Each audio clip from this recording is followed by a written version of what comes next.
Amados amigos e irmãos, e todos aqueles que venham ouvir este pequeno vídeo com a santa palavra de Deus, que a bênção do Senhor seja sobre a sua vida e Ele continue te guardando e dando tempo a você dele, Deus, conhecer mais e mais e se libertar para uma grande salvação.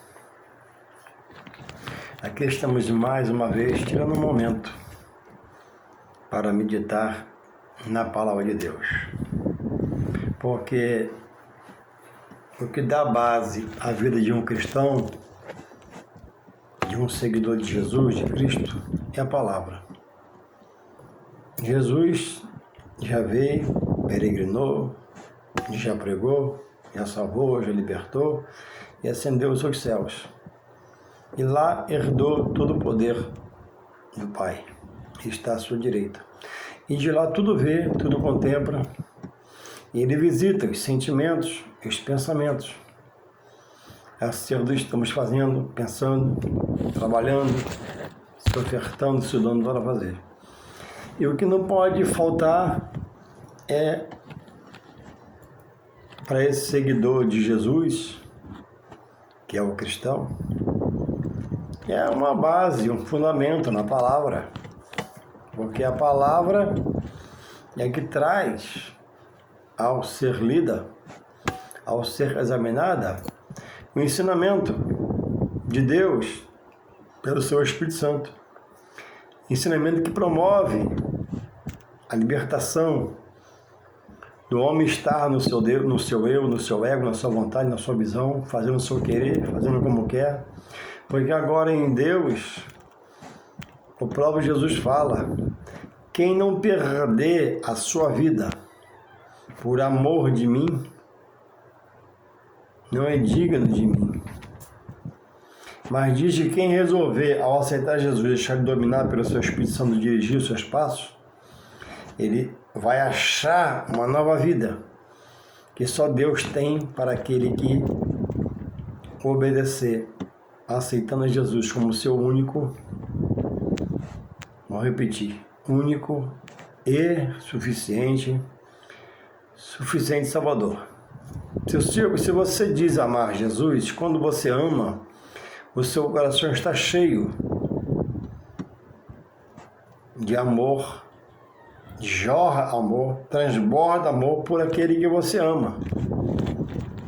Então não tem como você dizer que ama Jesus e ainda querer dizer estar em Jesus e o amá-lo e estar se associando a coisas que o mesmo não mais permite, porque ele exige uma renúncia daquele que diz estar nele.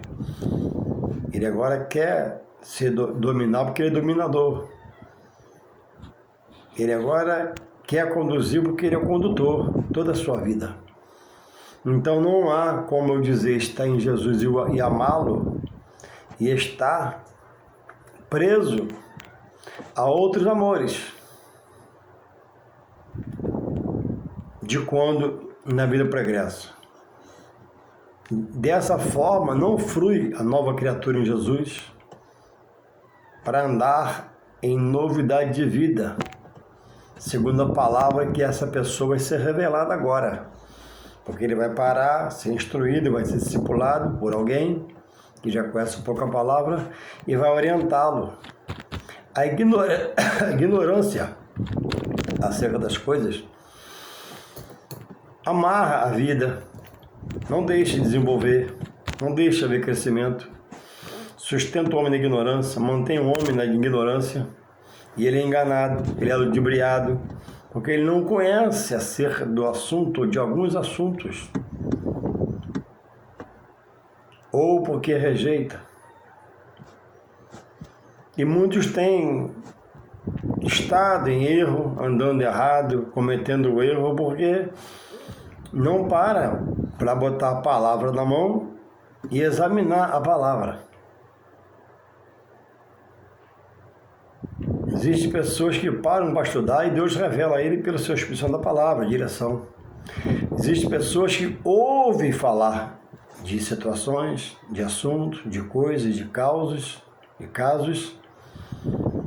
e sai para onde vai, carregando aquele assunto da forma que ele ouviu, mas ele não parou para meditar, para raciocinar.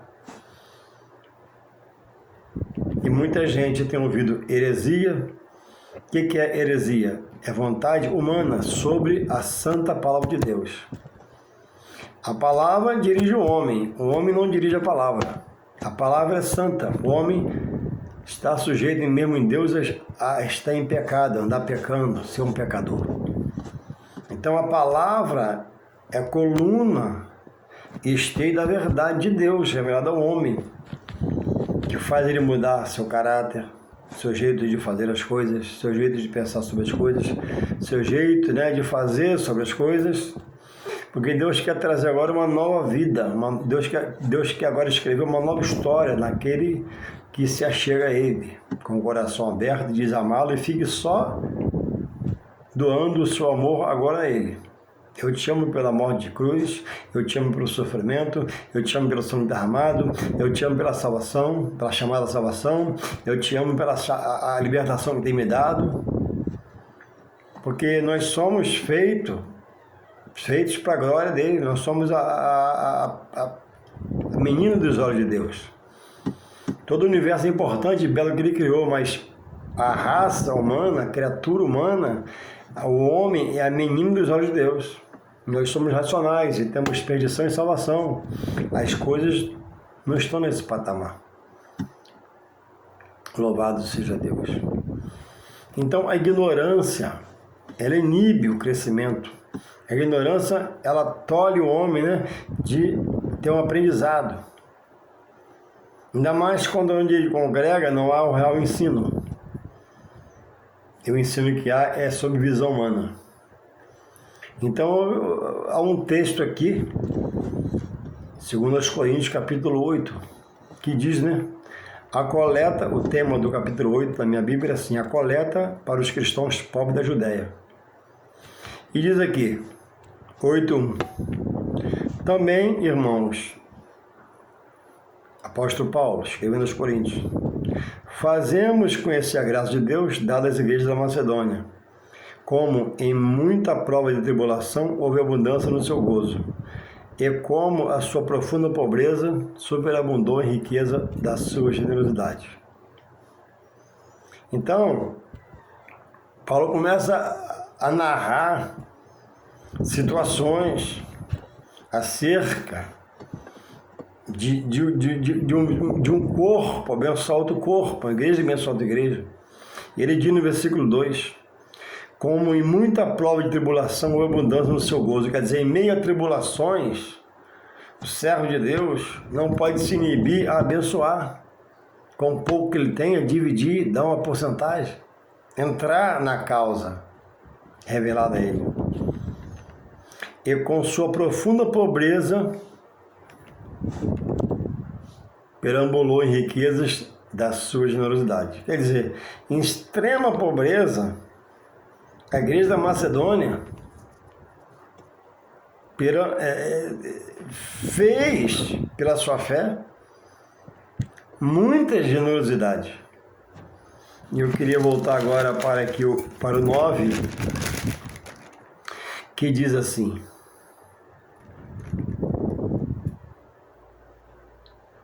9, versículo 7, que é o versículo que traz muita confusão nos dias de hoje, e muitos têm errado, biblicamente, por não examinar, não interpretando a Bíblia, não buscar aprender sobre hermenêutica, exegese.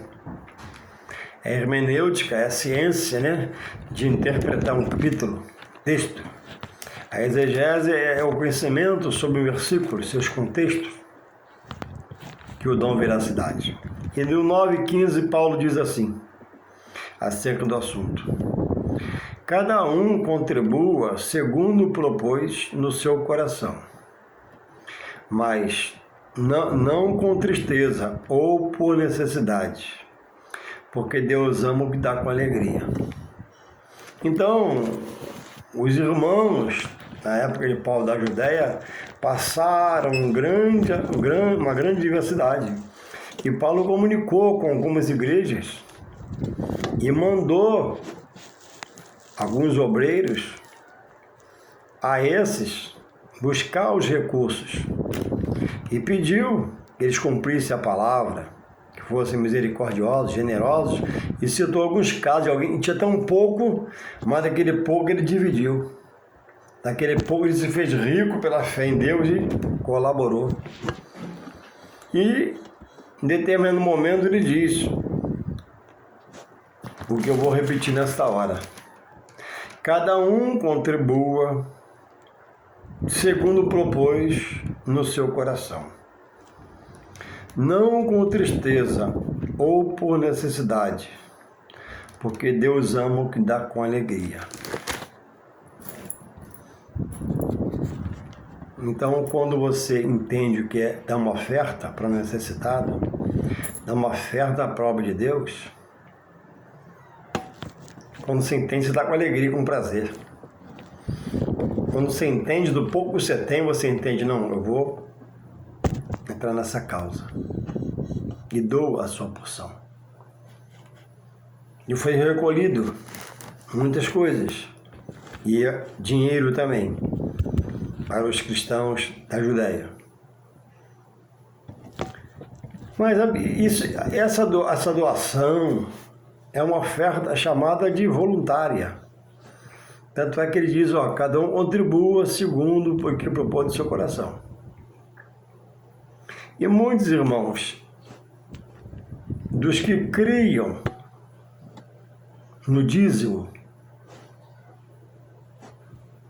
se apossaram de versículos isolados como esse, que não fala de dízimo, não referencia-se ao dízimo, mas é uma oferta voluntária para ajudar irmãos, para lançar sobre o dízimo.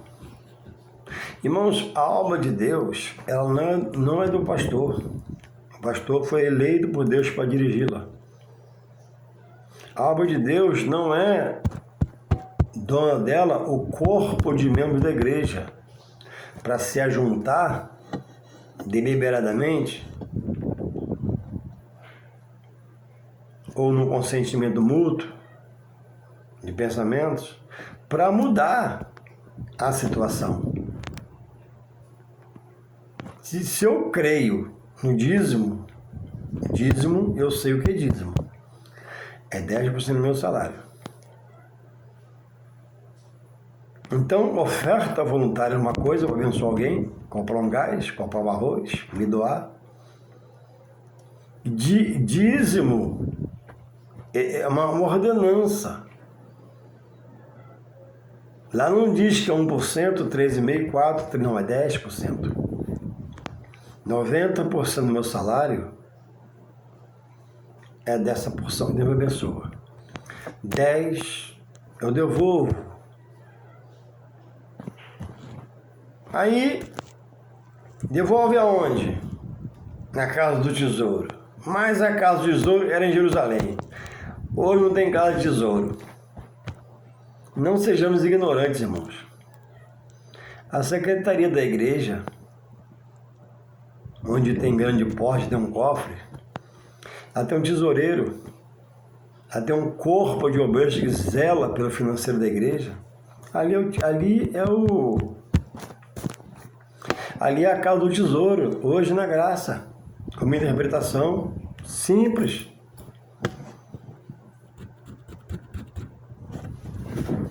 Então, irmãos, não é o que o dirigente quer fazer e ainda fazendo o resto do povo pecar. Consentindo na reunião que dízimo seja segundo o que propõe no seu coração. Mas a Bíblia não diz que o dízimo é segundo o que propõe no seu coração. A Bíblia fala que dízimo é 10%. E depois que você dá, o seu papel está feito com Deus. Se alguém erra, sobre essa administração, Deus está olhando. Ele não vai enganar o tempo todo. Ele vai enganar só por um tempo. E no tempo de Deus, ele vai pagar de alguma forma. Vai ser exposto à sua vergonha. Cada um contribua segundo o que propõe no seu coração, não com tristeza ou por necessidade, porque Deus ama o que dá com alegria. Antes da pandemia, eu vi, por conviver com algumas pessoas, Deus é grande, Deus é forte, Deus livra, Deus é socorro, Deus é amparo. Amém. Veio a pandemia, eu vi muitos esmorecendo a sua fé. A Bíblia diz que sem fé é impossível agradar a Deus. Olha o que o autor aos Hebreus fala. Sem fé é impossível agradar a Deus. Diz a Bíblia que o justo viverá pela fé. Diz a Bíblia em Hebreus 11, versículo 6, que é necessário que, Hebreus 11, 6, que é necessário que todo aquele que se aproxime de Deus creia que Ele é um Deus galardoador, abençoador daqueles que o procuram e se faz dele dependente. Eu vi alguns pastores na internet na época da Covid fazendo promoção de dízimo a 5%. Dá só 5%. Irmãos, o dirigente é só o canal de Deus para orientar o povo. O dirigente é só um instrumento de Deus, que Deus escolheu, elegeu, colocou lá e honrou. E ele agora desonra a Deus mudando os decretos da palavra.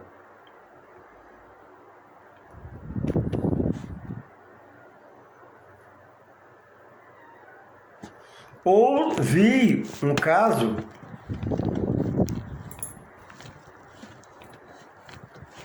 que a liderança, ao receber uma palavra do membro, e esse membro, o assunto é que ele ganhava muito pouco, salário baixo, e não queria botar esse pouco, segundo a visão dele, no envelope. E aí não ia botar mais o nome. Irmãos, o dízimo é 10% do que você tem. Sobre o que você não tem, não há dízimo a ser dado. Então, se é R$100, amém, Deus vai te honrar. Se é 10 mil, amém, Deus vai te honrar. Agora, quando eu, como um dirigente, recebo a palavra de um membro dessa, não o explico, eu faço ele regredir na fé dele. Meu filho, meu irmão, dízimo não é quantidade, dízimo é qualidade, na gratidão pelo coração. É R$100, bota os R$100 lá, bota seu nome. Tá com vergonha de quê? E se faz um concílio e muda-se as regras sagradas. Muda-se o dito do que não erra, do inerrante que é Deus.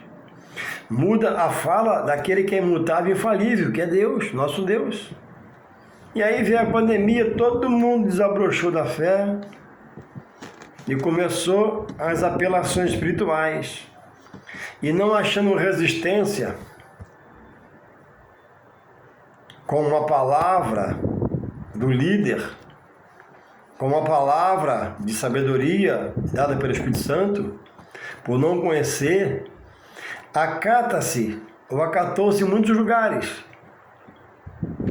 a destituição de ser dízimo 10%, para passar agora o dízimo nessas igrejas ser, segundo o que botou no seu coração. Usando um texto sem contexto para o assunto que ele foi associado, para ser pretexto para pecar diante de Deus. Irmãos, quando Deus pediu que Abraão sacrificasse o seu Isaque, até onde foi Abraão pela fé? Abraão ia matar Isaac? Ia matar Isaac. Chegou a levantar o cutelo, mas Deus bradou e proveu o sacrifício. Deus deixou até o limite máximo. Quando Jesus, assentado no templo, viu aquela viúva solitária, sozinha, dando o que ela tinha, seu tudo, ele não mandou ela deixar de fazer, mas ele a enalteceu. Diz no mesmo texto, né, que os ricos davam do que sobejavam, que sobrava. Irmão, o rico sempre vai ter mais que o pobre. Ele vai dar com o mesmo prazer do pobre. A oferta do rico, junto com a viúva e o comentário de Jesus, não é depreciando a riqueza, a oferta do rico, mas ele estava enaltecendo a fé da viúva, que deu o que tinha, dinheiro de comprar um pão no outro dia, porque ela cria que Deus é o Deus supridor, restituidor, restaurador, provê, promete e faz. Louvado seja o Senhor. Irmãos, Deus pega Elias e manda para a cidade de Sarepta, a casa de uma mulher viúva. E lá ele chega e diz para primeiro ela fazer um bolo. E ela fez. E Deus operou milagre. Então, a fé é algo inegociável diante de Deus. Quem negocia a fé, a sua fé, ele retrocede. E o acusador agora passa a acusar diante de Deus. Olha lá, ó. Antes da pandemia, cantava que Deus é forte e poderoso. Olha lá, antes da pandemia, citavam, né? Abacuque, ainda que a figueira não floresça, não haja fruto na vide.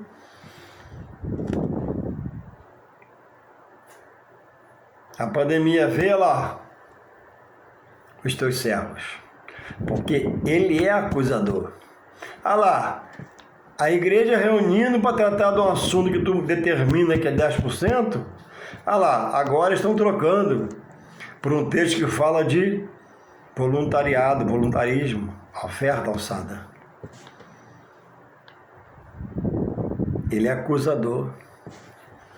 Então, são ministérios que retrocederam durante esse problema do coronavírus.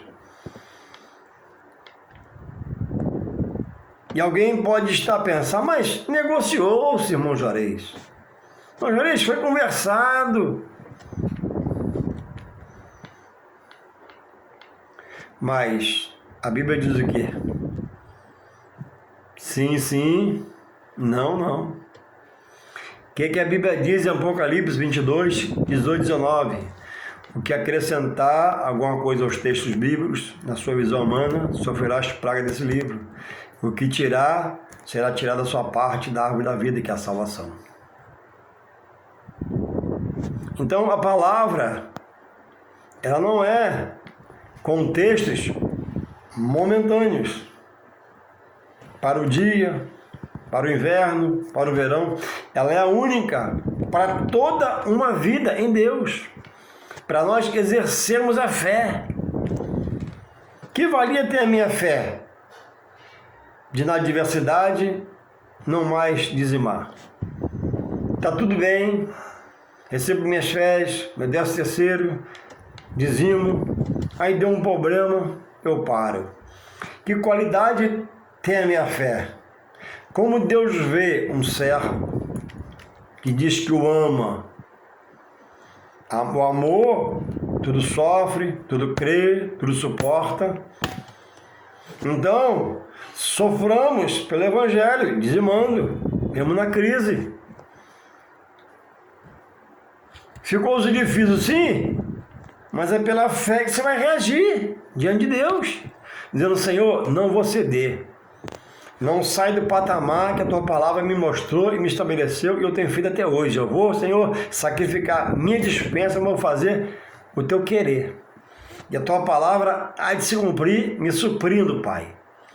Pode vir um aperto, pode vir alguma necessidade, mas, Senhor, eu vou romper em fé. Porque cantamos, né, antes da pandemia: cada vez que a minha fé é provada, tu me dás a chance de crescer um pouco mais. Ó, na bonança, você adora, você louva, você exercita a fé. Mas na adversidade, é uma chance de você dizer: Senhor, não vou ceder. Não vou sair da minha posição de servo justo e fiel.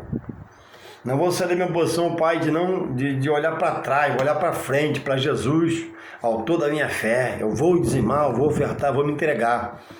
E quando alguém precisar de mim, Pai, o pastor conversar comigo na igreja, eu vou dar, Pai, segundo o meu coração me tocar.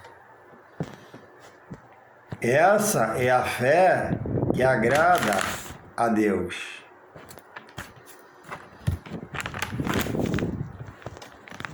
Quando está tudo bem, a minha fé está em mim, guardada. Quando não está tudo bem, é para ela ser exercitada. Mas jamais deixar o meu testemunho diante de Deus sofrer dano. Jamais deixar a minha caminhada de Deus, né, de me mostrar a Deus que eu sou infiel. Quando está tudo bem, eu estou rindo, estou dando gargalhada e faço. Quando está tudo mal, Senhor, vou dar um tempo. Não. A Bíblia diz que aqueles que olharem para trás, Deus não vai ter prazer neles. E não dizimar é errar o alvo da sua fé.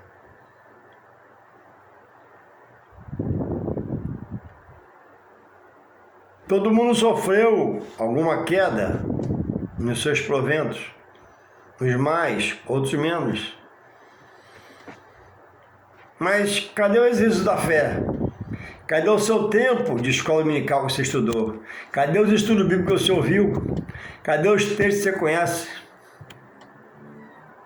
Vai dizer: Senhor, eu não vou ceder. Eu não vou, Pai, retroceder, não vou voltar atrás, em nome de Jesus, teu filho amado. Me ajuda para ser fiel e romper em fé. Isso é o exercício da fé. Isso é se mostrar a Deus como nova criatura. Isso é dizer: Senhor, eu estou em novidade de vida, eu não vou retroceder. Porque Deus é a esperança e não desaponta o homem. Jesus é a esperança e não desaponta os seus servos. A palavra é a esperança dada por Deus para mim praticar, exercitar, não ceder. E muitos deixaram e outros até se juntaram a um povo chamado desigrejado, que combatem o dízimo. Aí se rebelam, saem de seus ministérios em Deus e sua legalidade, combatem a igreja como templo, se dizem templo para não reconhecer a igreja como templo, se rebelam, se associam, se juntam, alugam uma casa e aboliram do seu ministério a ceia, que dizem que é só para os judeus. Esqueceram que Paulo ratificou a fé, Paulo ceiou, Paulo ministrou a fé nas igrejas. E diz que o batismo de Jesus abrange a todos que o aceitar. Não, o batismo individual tem que ser batizado nas águas. Quem negar já está condenado. E Paulo batizou-os, deixou-se batizar e batizou outros. Porque ouviram a voz das trevas, deixaram-se ser persuadidos, e agora combate esses manjares: dízimo, batismo, ceia, rejeita o templo, e diz: nós somos a igreja. Não, nós não somos a igreja. Jesus é a pedra viva, a pedra de esquina, a pedra angular, a igreja. Nós somos como pedras vivas, semelhante, similar, que é onde vamos, como igreja, pregamos, falamos com alguém, testemunhamos nossa vida. Mas a igreja sempre será a igreja. Então, a ignorância acerca do conhecer a palavra, de não parar para estudar, de não ganhar um tempo de meia hora sentar para falar com Deus, faz o homem ficar louco espiritualmente, débil espiritualmente, proferindo palavras santas do texto bíblico, e blasfemando contra elas, porque achou, adivinhou, e agora dizem, né? A igreja me enganou esse tempo todo. E blasfemam contra a igreja, cospe da igreja, pisam na palavra, pisam no textos bíblicos, sapateiam em cima dos contextos bíblicos para não entender, porque a mente foi perdida para o mal. E quando o mal ganha a mente, o homem perde toda a direção. Então, por rejeitar a verdade de Deus, alguns casos, com suas gravidades, o próprio Deus os entrega a um espírito de erro, para esses homens andarem errados e errantes pela vida.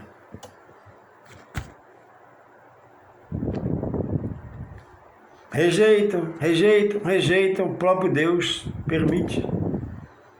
Olha, o teu desejo é esse aí que você fala, da minha igreja, do meu povo, da minha palavra, então o seu desejo sempre o seu pecado vai.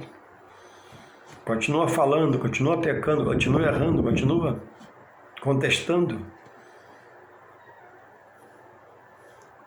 Pouco tempo eu estava num local, sentado, descansando um pouco as pernas, num chaveiro, melhor dizendo, esperando o cara fazer a chave.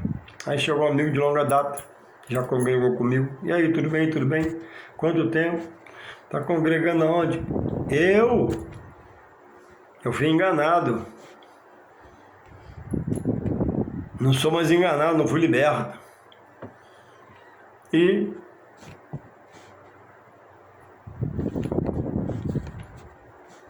mais à frente eu vim embora, ele também foi embora.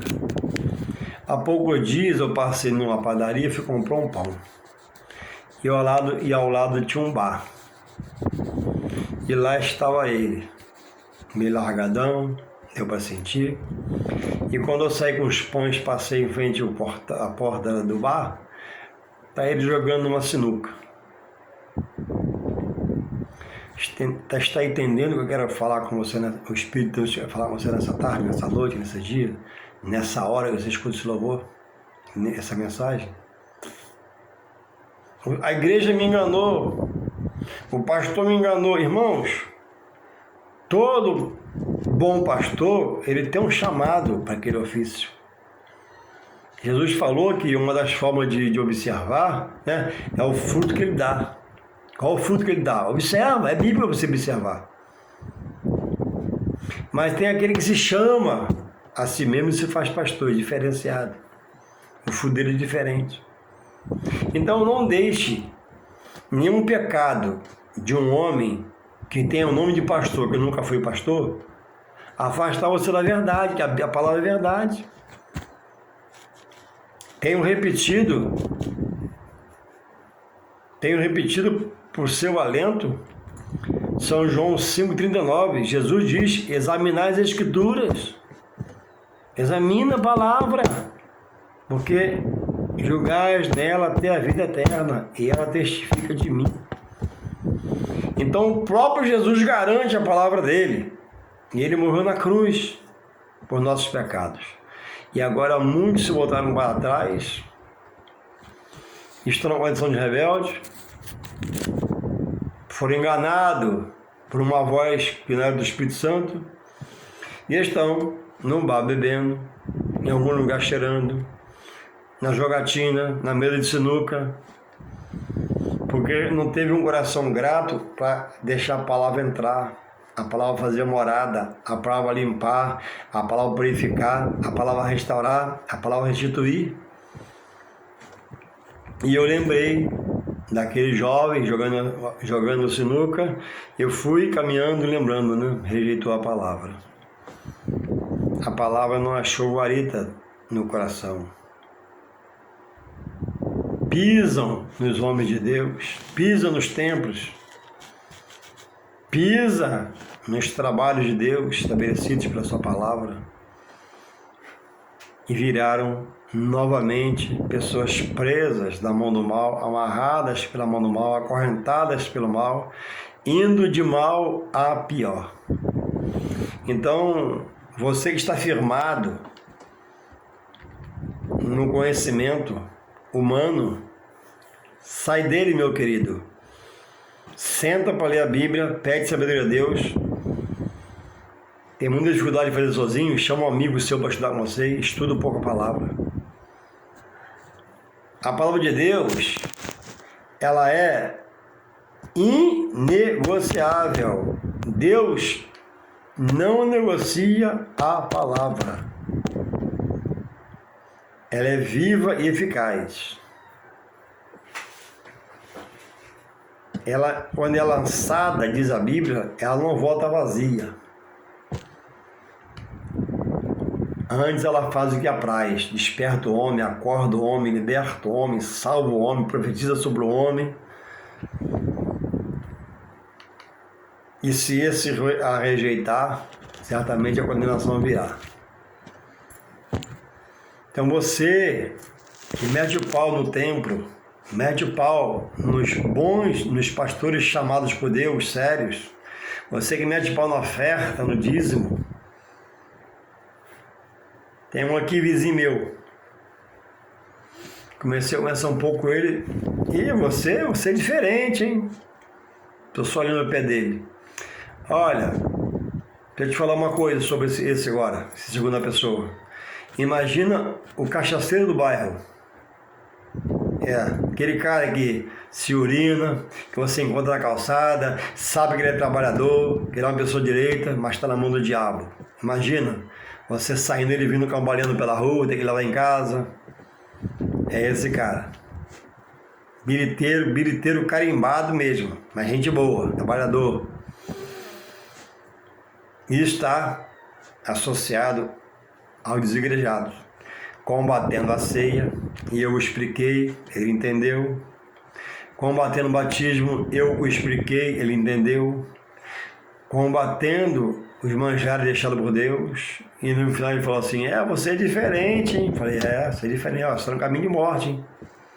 Morte espiritual. Irmãos, um homem igual a ele, esse que eu falo agora, é um testemunho meu. Irmão, todo dia ruim, bebo, gastando o que tem e o que não tem.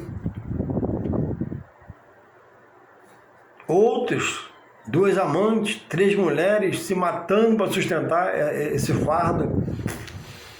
Outras com 2 homens, bancando tudo. Na treva, caminhando para o matadouro, para a perdição. Vem para a luz que é Jesus, recebe a cura e daqui a pouco retrocede. Eu estou sendo enganada. Eu estou sendo iludido porque deu ouvido à voz que não é do pastor, mas do mercenário. Então cuidado a quem você empresta seus ouvidos para falar as coisas espirituais. Cuidado com esse amigão seu que quer ser um instrumento do mal na sua vida, você não sabe? Essa amigona sua aí, que é tudo na sua vida, marcha de Jesus, cuidado. Vai ser ela que pode tirar você da verdade de Deus. Cuidado para quem você dá ouvido. Presta seus ouvidos, toma café junto, bebe junto, come junto. E não está vigiando. Está sendo só persuadida. Esse negócio de igreja, negócio de batizar, isso é coisa do ano passado. Negócio de ceia, isso é coisa do passado. Vigia. Vigia. Seja grato, grata. Lembra de onde você foi tirado. Lembra que você hoje blasfema contra o dízimo. Mas lembra quando você gastava lá? Naquele bailão, naquele cachaçal, naquela rodada, né, de pó. Lembra? Para ser grato a Deus, para ser misericordioso a Deus, para ser grato a Deus, dar misericórdia na sua vida. Você estava preso na lavação do pecado, num charco de lodo, e Deus te resgatou com suas mãos fortes e braços poderosos. Deixa a palavra, deixa a palavra entrar, dá a guarida à palavra, mantenha a palavra no coração para não pecar contra Deus.